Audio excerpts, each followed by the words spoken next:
APJ Abdul Kalam বলেছে প্রজাপতির পিছনে ঘুরিও না, ফুলের চাষ করো, প্রজাপতি তোমার পিছনে ঘুরবে। ফুলের চাষ করো, ক্যারিয়ার চাষ করো, তাদের পিছনে ঘোরা দরকার নাই।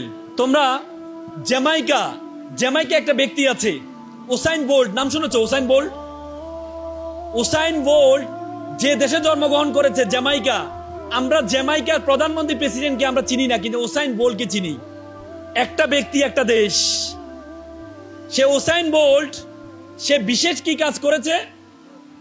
সে 9.58 মিলি সেকেন্ডে 100 মিটার দৌড় দিয়েছে।